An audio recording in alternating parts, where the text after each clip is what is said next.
Au mariage de mon frère, on m'a remis un badge en papier sur lequel était écrit « Invité à accès limité ». Ma mère m'a chuchoté « Ça veut dire pas d'assiette ». J'ai jeté un regard, me suis dirigé vers la table des cadeaux, j'ai récupéré mon enveloppe contenant le chèque de fonds de 7500 $ et j'ai dit « Je pense que vous n'en aurez plus besoin ». Puis je suis parti. Mon frère a couru après moi, et mes parents ont crié « Reviens ». Mais je ne suis pas revenu. C'était offensant. Il n'y a pas d'autre mot pour le décrire. Mon enveloppe était là, sur la table des cadeaux blanche, unie, un peu cornée à l'angle depuis le moment où je l'avais posée plus tôt contenant un chèque de 7500 $ que j'avais gagné à la dure. Il m'avait fallu des mois d'économie, des heures supplémentaires, renoncer aux vacances et dire non à des choses que je voulais, juste pour pouvoir faire quelque chose de significatif pour mon frère. Et malheureusement pour eux, j'étais sur le point de le reprendre. Je n'avais aucune idée que quelque chose n'allait pas jusqu'à mon arrivée au lieu de la réception. La cérémonie à l'église s'était bien passée, rapide, jolie, le genre de chose qui n'est qu'un flou et des applaudissements. Mon frère m'avait à peine parlé ce matin-là, mais j'ai mis ça sur le compte de la nervosité. Je ne m'attendais pas à un traitement de tapis rouge, je ne suis pas ce genre de personne mais je supposais que je faisais partie de la famille, après tout. Quand je suis arrivé à l'enregistrement de la réception, j'étais derrière un couple à qui l'on a remis des badges brillants en forme d'enveloppe, bordés d'or, avec leur nom et numéro de table imprimés en calligraphie. Puis ce fut mon tour. La femme derrière la table n'a même pas levé les yeux. Elle m'a tendu un badge en papier. Je l'ai regardé fixement. Blanc, en papier fin et fragile, imprimé avec un texte en caractères noirs et gras qui disait « Invité à accès limité ». J'ai marqué une pause. J'ai pensé que c'était peut-être une erreur. Puis ma mère est apparue, comme si elle avait attendu à proximité juste pour ce moment. Elle s'est penchée et a chuchoté, comme si nous partagions un secret, ça veut dire pas d'assiette. J'ai attendu qu'elle sourie, qu'elle fasse un clin d'œil, qu'elle en fasse une blague, mais elle est simplement partie avant que je puisse même demander quoi que ce soit.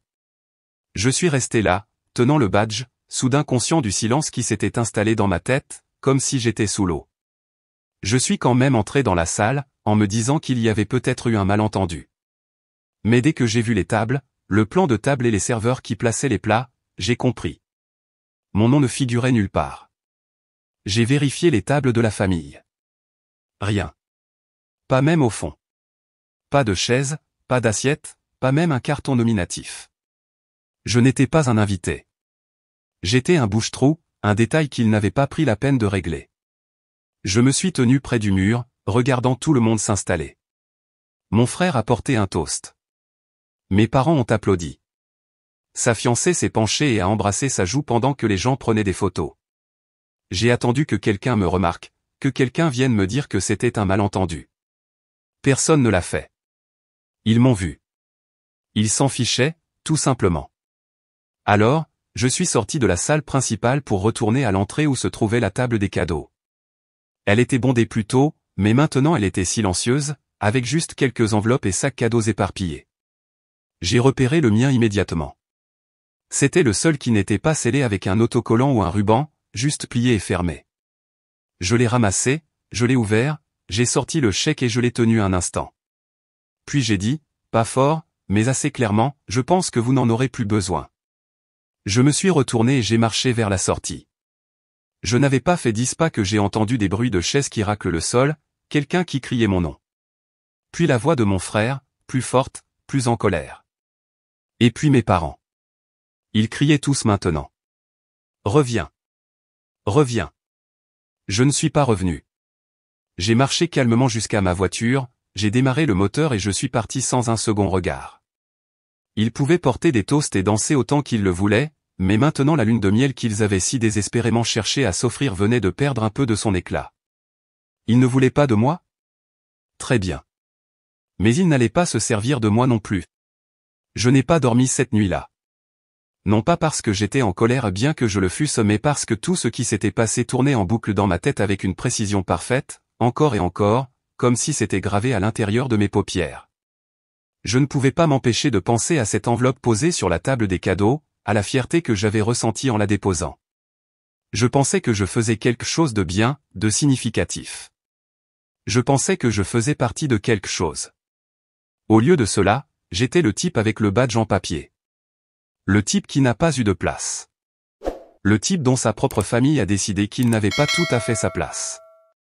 Ce n'était pas un oubli. Ce n'était pas une erreur.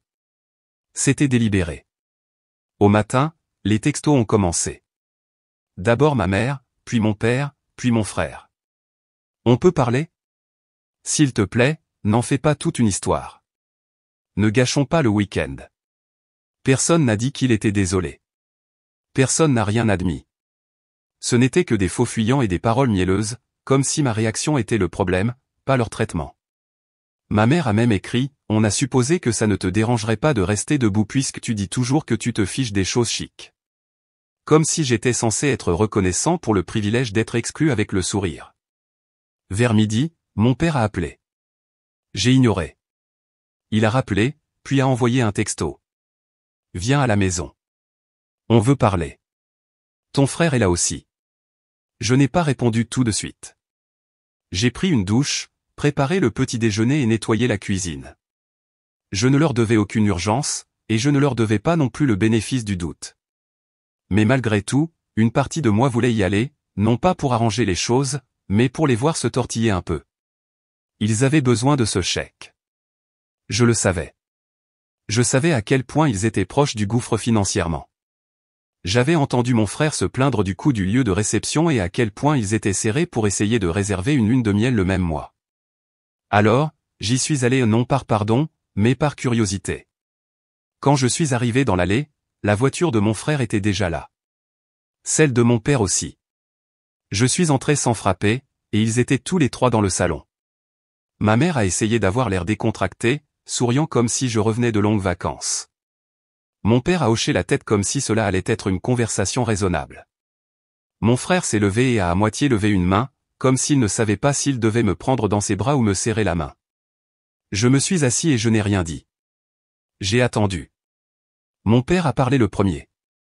Il a dit que c'était vraiment regrettable la façon dont les choses s'étaient passées hier. Non pas qu'il les ait rendues regrettables, juste qu'il se trouvait qu'elles l'étaient. Ma mère a enchaîné avec quelques phrases sur les malentendus et la logistique. Elle a utilisé le mot oubli plusieurs fois, comme si j'étais passé entre les mailles du filet, comme si mon absence à toutes les tables et mon exclusion du dîner avaient été une erreur de tableur. Mon frère n'a pas dit grand-chose. Quand il l'a fait, c'était vague. Je ne savais pas que ce serait comme ça. Je pensais que tu comprendrais. Comme si j'étais censé être un moine éclairé qui flotterait au-dessus de l'humiliation. J'ai tout écouté, hochant la tête de temps en temps. Et quand ils ont eu fini leur opération de limitation des dégâts, je les ai regardés et j'ai dit une seule chose. Je pourrais changer d'avis. C'était tout.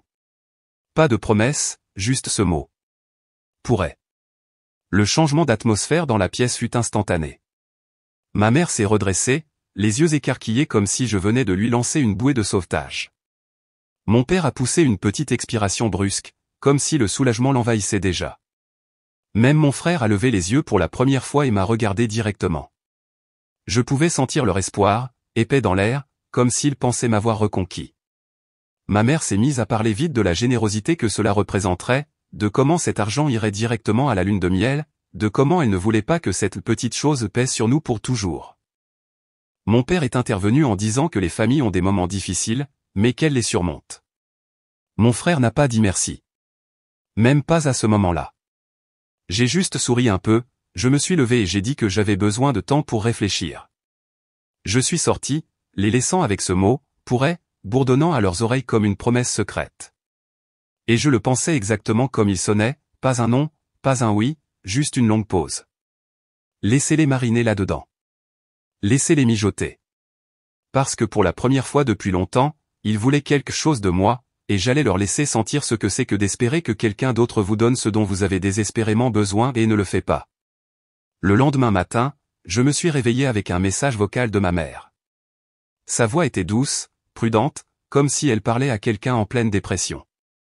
Elle disait qu'elle avait réfléchi toute la nuit, que peut-être les choses avaient été gérées un peu trop rigidement au mariage, que peut-être il aurait pu mieux communiquer les choses. Elle n'a pas dit les mots que j'attendais. Pas de on a tout gâché. Pas de je suis désolé. Rien de tel. Juste une tentative de présenter le tout comme un malentendu, quelque chose de mineur que j'avais peut-être monté en épingle. Puis vint le coup de grâce. Il reportait la lune de miel. Pas une annulation, juste la repousser un peu. Elle a dit ça comme si c'était un retard dû à la météo, comme si leur plan avait rencontré de légères turbulences qui allaient se régler d'elles-mêmes. Ce qu'elle n'a pas dit, c'est la partie que je savais déjà, sans mon chèque, ils étaient fichus. Plus tard dans l'après-midi, mon père a appelé. Il joue toujours différemment, moins émotif, plus calculateur. Il a dit qu'il était fier de l'homme que j'étais devenu, prospère, stable, fiable. Il a dit que tout le monde dans la famille ne pouvait pas en dire autant et que je devrais être fier de moi d'avoir quelque chose à offrir. Puis il en est venu au fait. Nous avons confiance en ton jugement, a-t-il dit. Je sais que tu prendras la bonne décision. Ils en mettaient une sacrée couche maintenant, les faux compliments, l'inquiétude polie, le rappel subtil que j'étais le fiable, le mature, celui dont ils avaient besoin. C'est à ce moment-là que je me suis souvenu de la voiture. 6 mois plus tôt, je leur avais prêté mon second véhicule quand le leur était tombé en panne. C'était censé être pour une semaine ou 2. Je ne l'ai jamais récupéré. Mon père n'arrêtait pas de dire qu'ils attendaient une pièce, puis qu'ils attendaient un mécanicien, puis que le mécanicien ne s'était pas présenté, et ainsi de suite. J'ai arrêté de demander. C'est devenu une autre chose que j'avais faite pour la famille. Mais la voiture était toujours à mon nom, toujours sur mon assurance. J'ai ouvert le compte et vérifié. Oui, toujours immatriculé à mon nom. J'ai programmé une dépanneuse pour vendredi matin. Sans avertissement, sans préavis de courtoisie. J'ai juste donné l'adresse à l'entreprise et attendu la confirmation. Vendredi à 9h12, mon téléphone a sonné. Ma mère. Je n'ai pas répondu. Puis de nouveau, immédiatement. Puis une troisième fois. Finalement, j'ai décroché. Il y a quelqu'un dehors. Il remorque la voiture. C'est toi qui as fait ça? Oui, ai-je dit. Silence. Pourquoi, a-t-elle demandé. Je lui ai dit que je changeais de compagnie d'assurance, ce qui n'était pas un mensonge. Elle a dit qu'ils avaient besoin de la voiture, qu'ils avaient des projets, que c'était peu pratique. Je pouvais entendre la voix de mon père en arrière-plan, déjà en train de crier sur quelqu'un dehors. J'ai dit, alors peut-être que vous devriez en emprunter une, en louer une, ou trouver une solution. C'est ce que je devrais faire, n'est-ce pas? Elle a dit, c'est à cause du mariage, n'est-ce pas? J'ai dit, non. C'est une question d'habitude. Et j'ai raccroché. Ce soir-là, j'ai reçu le premier message direct de mon frère depuis le mariage. On peut parler? Juste nous deux. 5 mots, pas de ponctuation. Je l'ai fixé pendant un moment. Ce n'était pas de la colère. Ce n'était même pas de la surprise. Il savait pourquoi je ne répondais pas. Il était resté là à laisser faire. Il en avait fait partie. J'ai attendu 6 heures avant de répondre. Bientôt. Pas aujourd'hui. Pas ce soir. Ils pouvaient attendre. Qu'ils attendent tous. Qu'ils vivent avec le même silence qu'ils m'avaient autrefois imposé.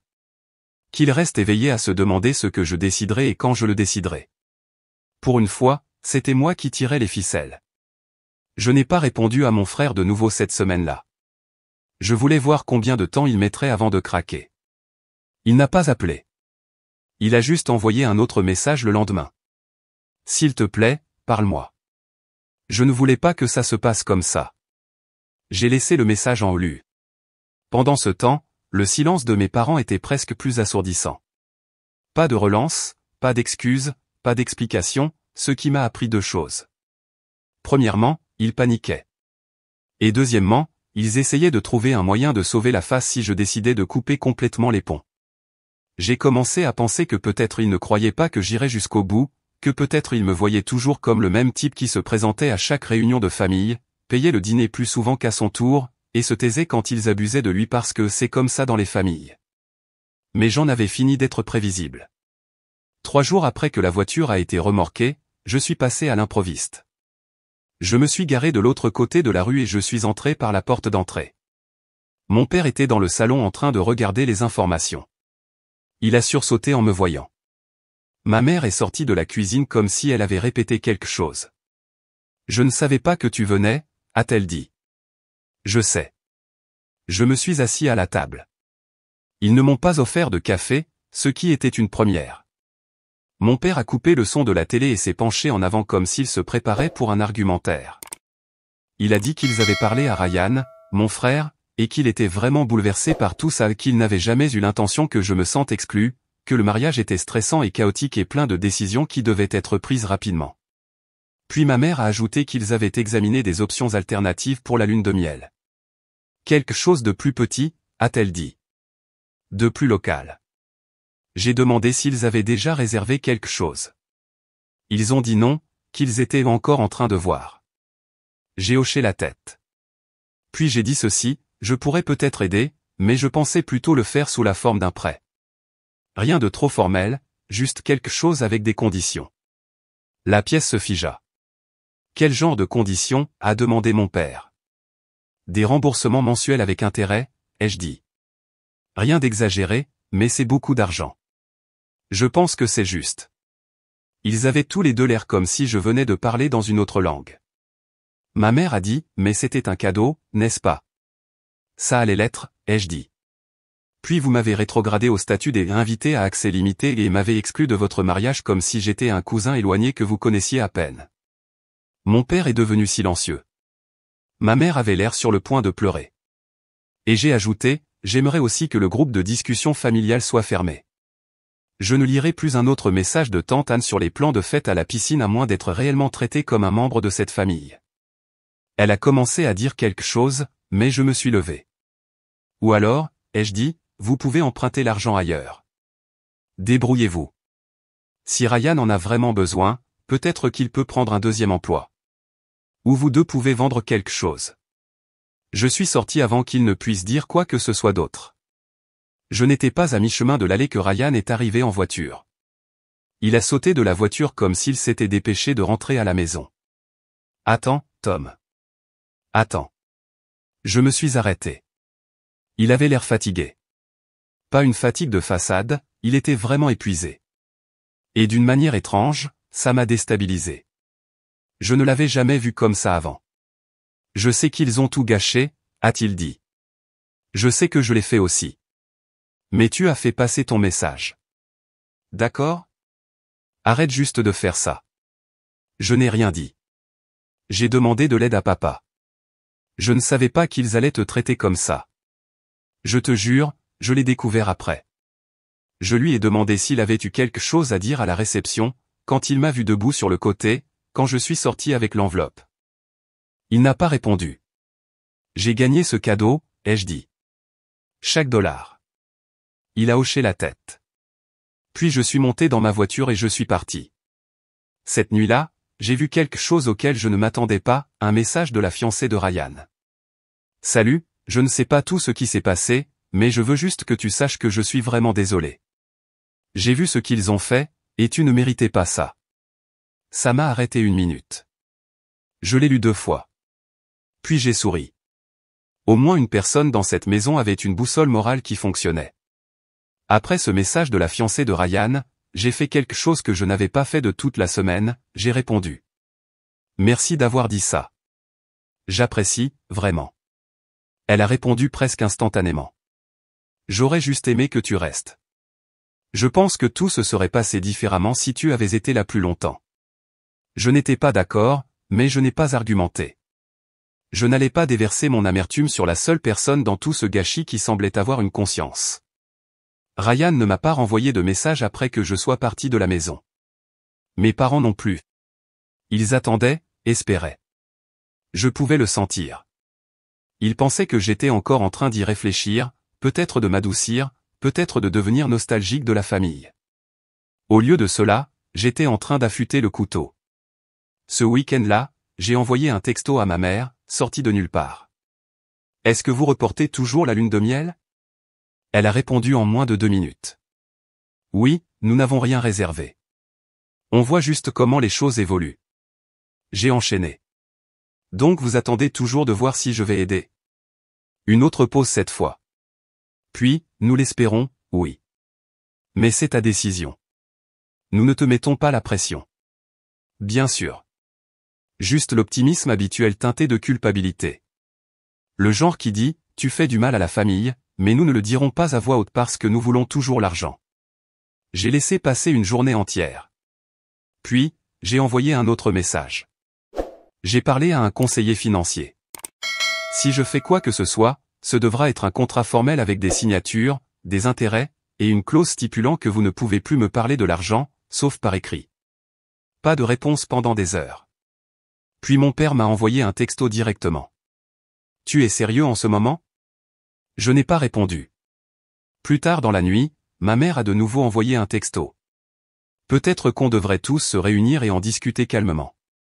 J'ai envoyé un emoji pouce levé. C'était tout.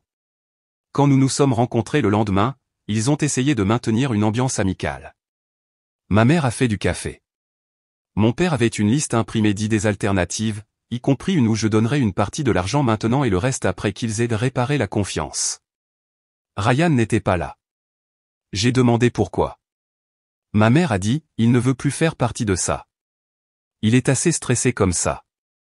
J'ai souri et j'ai dit, c'est juste. Je suis stressé aussi. Alors finissons. Mon père m'a tendu la page imprimée comme s'il s'agissait d'un traité de paix. Je l'ai parcouru des yeux, puis je l'ai plié en deux et je l'ai fait glisser de l'autre côté de la table. J'ai pris ma décision, ai-je dit. Vous devrez vous débrouiller sans moi. Empruntez l'argent.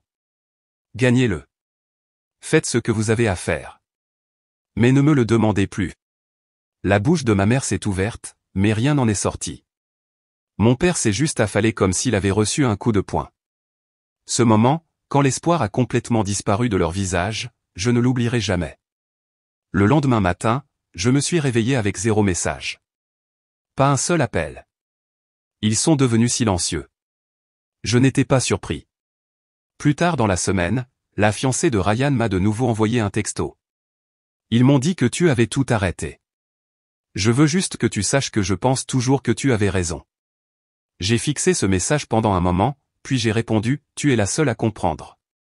Et elle a dit, peut-être que je ne suis tout simplement pas encore habitué à ce genre de famille. Celui-là m'a fait rire. Au moins quelqu'un l'a enfin dit à voix haute. Le silence n'était pas la paix. C'était une punition. Une semaine s'est écoulée, puis 2. Pas de texto, pas d'appel, rien de mes parents, et rien de Ryan. Pas même les tentatives habituelles passives-agressives de me ramener au bercail. Ils n'ont pas dit qu'ils coupaient les ponts avec moi, mais ils n'en avaient pas besoin. Il était clair qu'ils pensaient que j'étais allé trop loin parce que j'avais cessé d'être celui qui ravalait sa fierté, parce que j'avais cessé d'être le paillasson de la famille au sourire poli, parce que j'avais dit non et qu'ils ne pouvaient pas le supporter. Le groupe de discussion familiale est devenu complètement mort. Quelques cousins éloignés ont posté quelque chose sur leur projet d'été. Personne n'a répondu. D'habitude, ma mère aurait au moins mis un emoji cœur ou un joyeux ça a l'air amusant. Mais cette fois, le silence. Mon père a ignoré un simple courriel professionnel que j'avais envoyé, prétendant qu'il avait dû lui échapper. Mon anniversaire approchait dans quelques semaines.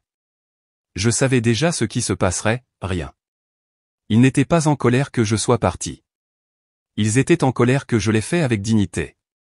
Ce qui est drôle, c'est qu'ils pensaient que je serais en train de ruminer mes regrets, que je finirais par revenir en rampant, m'excusant pour ma réaction. Mais ce n'était pas le cas. La version de la famille que je pensais avoir me manquait, pas celle qui existait réellement. Puis, sorti de nulle part, un message de la fiancée de Ryan est apparu. « Salut, je voulais juste prendre de tes nouvelles. Je sais que ça a été calme. J'espère juste que tu vas bien. » Je lui ai dit que oui, que j'appréciais qu'elle dise quelque chose parce que personne d'autre ne l'avait fait. Elle a répondu, l'ambiance a été tendue. Ils n'en parlent pas vraiment, mais je sais qu'ils espèrent tous encore que tu changeras d'avis. J'ai tapé une réponse, l'ai effacée, puis j'ai réécrit.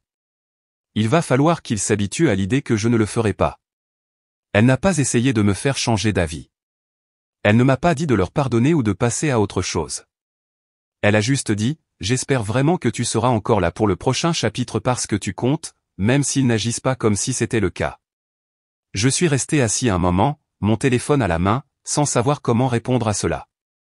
Ce n'était pas grand-chose, mais c'était honnête, et c'était la seule gentillesse que quelqu'un de ce côté de la famille m'avait montrée depuis le mariage. Quelques jours plus tard, j'ai reçu une notification bancaire, un petit virement du compte de mon père sur le mien. $40. Sans note, sans contexte. C'est ainsi qu'il voulait rouvrir la communication. Je l'ai refusé. Le même jour, j'ai annulé la réservation pour le dîner d'anniversaire que j'avais faite des semaines auparavant, celle que j'avais gardée au cas où il se ressaisirait. C'était censé être dans ce petit restaurant que j'aimais bien, rien d'extravagant, juste calme et bon. Au lieu de cela, j'ai commandé à emporter et j'ai mangé seul sur ma terrasse avec une bière. Paisible, simple, sans badge en papier. Et pour la première fois depuis longtemps, je n'ai pas eu l'impression qu'il me manquait quelque chose. Il pensait m'avoir mis à l'écart. Ce qu'il n'avait pas compris, c'est que j'étais déjà parti. Cela faisait un peu plus d'un mois, assez longtemps pour que le silence s'installe comme de la moisissure, lent, silencieux et indubitablement permanent. J'ai arrêté d'attendre des textos. J'ai arrêté de vérifier le groupe de discussion familiale. Je n'ai même pas reçu les habituels courriels en chaîne que ma mère transférait une fois par semaine sans les lire. Ryan avait complètement disparu, pas un mot depuis que je les avais refusés. Je me suis dit qu'il en avait fini avec moi ou, plus probablement, qu'il avait choisi de ne pas gérer le désordre parce que y faire face signifiait admettre qu'il avait joué un rôle. J'étais passé à autre chose, pour la plupart. Du moins en surface. J'étais de retour au travail, je mangeais mieux, je dormais correctement. J'ai même commencé à envisager un voyage que je reportais depuis des années quelque part loin, un endroit où il ne pourrait pas m'atteindre. Puis, un jeudi soir au hasard, tout a volé en éclats à nouveau. J'étais à moitié endormi sur le canapé, quelque chose d'insipide jouait à la télé, quand j'ai vu une notification d'un numéro inconnu. J'ai failli l'ignorer, mais la première ligne m'a fait me redresser. « Salut, j'espère que ce n'est pas trop bizarre, mais j'ai vraiment besoin de te dire quelque chose. C'est à propos du mariage et de ton frère. Je n'étais pas sûr de devoir te contacter, mais j'ai l'impression que tu mérites de savoir. » J'ai cligné des yeux. Le numéro n'avait pas de nom associé, juste un indicatif régional local. J'ai continué à lire. C'est la cousine de Cara. J'ai aidé à organiser certaines parties du mariage. Le placement, les réponses aux invitations, tout ça. J'ai vu la liste d'invités originale. Tu étais listé comme famille. Accès complet. Assis à la même table que tes parents et Ryan. Un autre message a suivi quelques secondes plus tard. 3 jours avant le mariage, ta mère l'a changé. Elle a envoyé par courriel une liste révisée. Tu étais le seul nom à avoir été déplacé. Ryan l'a approuvé. Je me souviens avoir trouvé ça bizarre, mais je me suis dit que c'était une affaire de famille. Je n'ai pas bougé. Je suis resté assis là, à regarder mon téléphone, mon cœur battant d'une manière lente et lourde. Pas choqué, pas exactement, juste exposé. Comme si quelqu'un avait enfin allumé les lumières dans une pièce où je tâtonnais depuis des années. Puis, un dernier message. Je n'essaie pas de créer des histoires. Je ne pouvais juste plus garder ça pour moi. Ce qu'ils ont fait n'était pas correct. Je suis vraiment désolé. J'ai fixé l'écran. Il savait. Ryan, mon propre frère, m'avait vu sur cette liste originale et les avait laissés me rétrograder dans la catégorie accès limité comme si j'étais un cousin au second degré à qui personne ne parle. Ce n'était pas une erreur. Ce n'était pas un problème de prestataire ou une limite de capacité. C'était délibéré, précis et préapprouvé. Et ils l'ont fait en sachant exactement ce que j'apportais sur la table. Littéralement. Ils étaient au courant pour le chèque. J'avais dit à Ryan des semaines plus tôt que j'avais prévu quelque chose de grand pour le mariage. Je voulais que ce soit une surprise, quelque chose qui lui enlèverait un poids des épaules, quelque chose de significatif. C'est lui qui m'avait dit à quel point leur budget était serré. J'ai offert d'aider, et il m'a laissé faire. Puis, 3 jours avant le mariage, il a donné son accord pour m'exclure. Je suis resté assis là et j'ai fait défiler nos anciens messages. Je suis revenu à la nuit où il a appelé et dit « Mec, je ne sais pas comment on va pouvoir se payer la lune de miel. » Je suis revenu à moi disant « Je m'en occupe. » Ne t'inquiète pas. Il savait. Et il l'a fait quand même. Il voulait l'argent, mais pas le lien. Il ne voulait pas de moi sur les photos, dans les discours, à la table. Il voulait juste l'enveloppe. Et c'est à ce moment-là que la douleur a cessé. C'est là que tout a basculé. Parce que maintenant, je savais exactement qui ils étaient. Et j'avais la preuve. Fini de se poser des questions. Fini les secondes chances.